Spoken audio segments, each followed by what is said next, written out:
India is currently facing the biggest crisis in its history, and no, it's not COVID-19. India is suffering from one of the world's worst national water crises. In fact, it is considered the center of the global water and sanitation crisis. India अपने 8% rainfall water को conserve करके रखता है, जो कि world के हर एक country से नीचे है।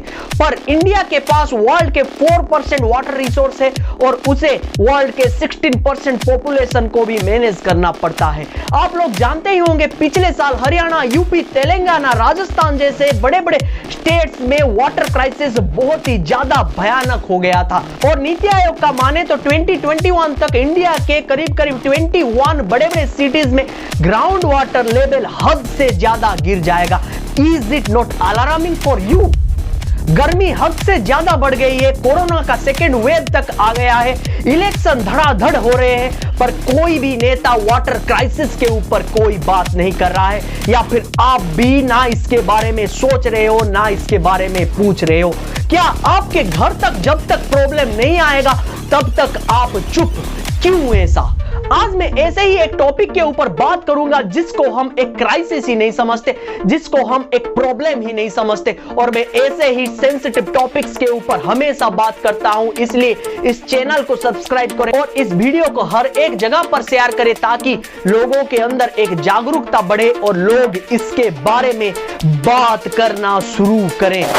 इस पूरे मामले को समझने के लिए हमें पहले यह समझना होगा कि यह क्राइसिस कितना बड़ा है। यह क्राइसिस इतना बड़ा है कि हर साल इंडिया में 2 लाख से ज्यादा लोग पीने लायक पानी ना पाके अपनी जान दे रहे हैं। यह क्राइसिस इतना बड़ा है कि हर साल गर्मियों के मौसम में महिलाओं को 2 से 7 किलोमीटर तक पैदल चल के जाना पड़ता है थोड़ा सा पीने लायक पानी लाने के लिए। और अगर इस रिपोर्ट की माने तो 50% से ज्यादा लोगों के पास आज भी इंडिया में पीने लायक पानी का सही एक्सेस नहीं है और 75% लोगों के पास हाउस होल्ड वर्क करने के लिए फ्रेश वाटर का सही रिसोर्स नहीं है। अगर ऐसा चलता रहा 2030 तक इंडिया के 40% लोगों के पास पीने लायक पानी की एक्सेस ही नहीं बचेगी।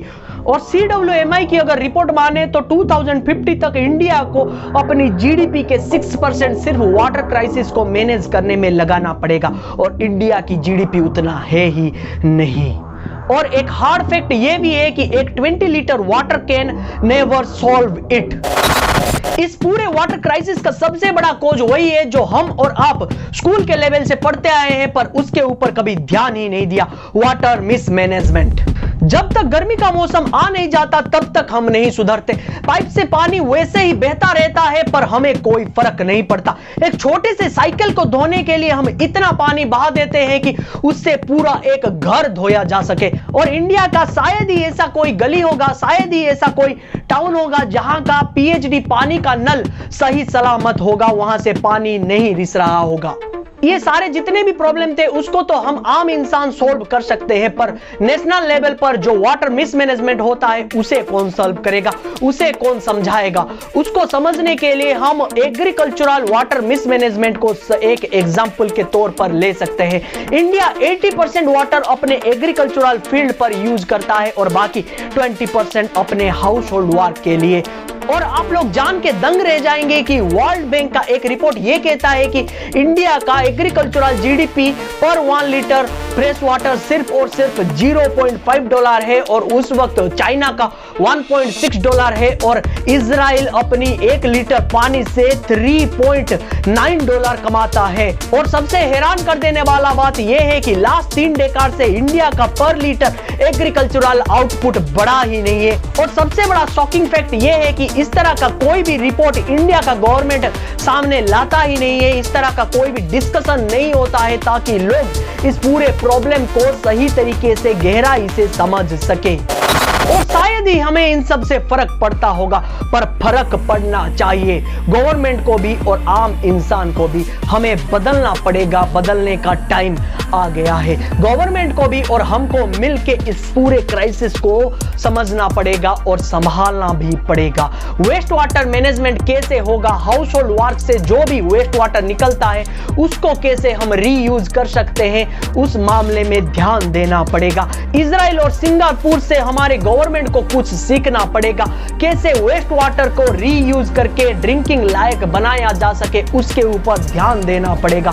बहुत ही अच्छे मॉडर्न टेक्नोलॉजी को यूज करके कैसे हम सी वाटर को रिफाइन कर सके, वेस्ट वाटर को रिफाइन कर सके, उसके मामले में बहुत ही गहराई से काम करना पड़ेगा।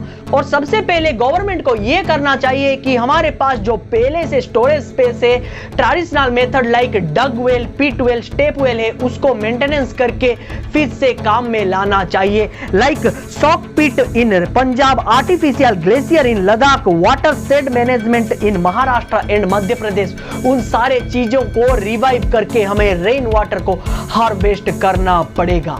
और सबसे बड़ी बात, गवर्नमेंट को क्राइसिस के वक्त या फिर गर्मी के वक्त इमरजेंसी स्टेप्स नहीं, उससे पहले फ्यूचर प्रूफ स्टेप्स लेने पड़ेंगे, तभी जाके वाटर क्राइसिस रुकेगा और इंडिया अपनी इस क्राइसिस से उभर पाएगा। इन सब के लिए हमें साथ मिलना पड़ेगा। हम आम इंसान को आवाज उठानी पड़ेगी, गवर्नमेंट को सवाल पूछनी होगी। इलेक्शन के वक्त वाटर क्राइसिस, एनवायरमेंटल इशू, रोजगार, मेडिकल, एजुकेशन के ऊपर वोट देना पड़ेगा, ना कि धर्म के ऊपर, ना कि हिंदू मुस्लिम के ऊपर, ना कि मंदिर मस्जिद के ऊपर। और आप लोग एक काम जरूर कर सकते हैं, लोगों को जागरूक बना सकते हैं। और लोगों को जागरूक बनाने के लिए मेरे इस वीडियो को हर एक जगह पर शेयर कर सकते हैं, ताकि एक पॉजिटिव डिस्कशन हर जगह पर शुरू हो सके और एक पॉजिटिव आवाज गवर्नमेंट के लिए उठ सके।